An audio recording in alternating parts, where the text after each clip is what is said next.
tinatawag na ngayon ay magiging nakaraan.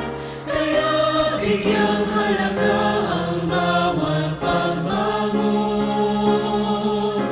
Tuwing makabuluhan ang araw ng kaloob,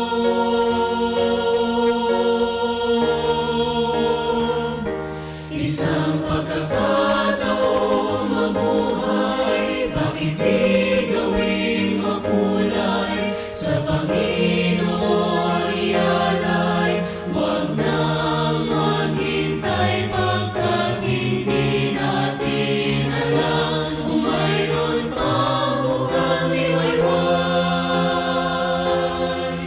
Magpuri, magkaloob, maglingkod sa Diyos habang tayo'y nabubuhay.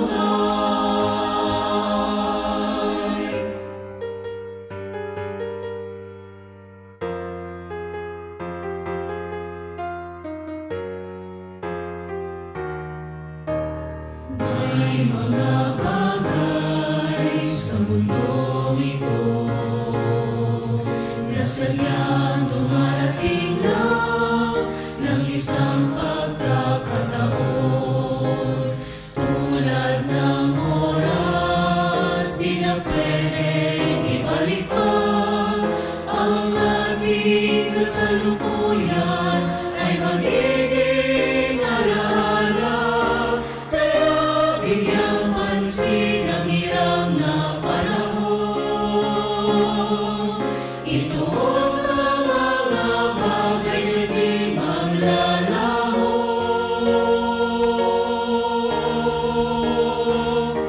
Isang pagkakataong mabuhay, bakit di gawing makulay? Sa Panginoon ialay, huwag nang maghintay, pagkat hindi natin alam kung mayroon pang bukang liwayway. Magpuri, magkaloob, maglingkod sa Diyos habang tayo'y nabubuhay.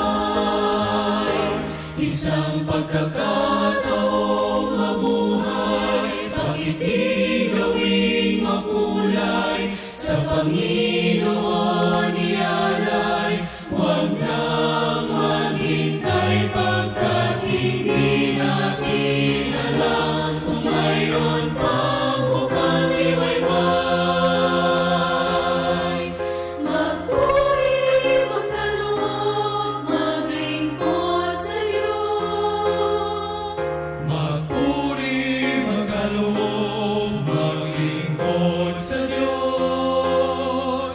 Magpuri, magkaloob, maglingkod sa Diyos habang tayo'y nabubuhay.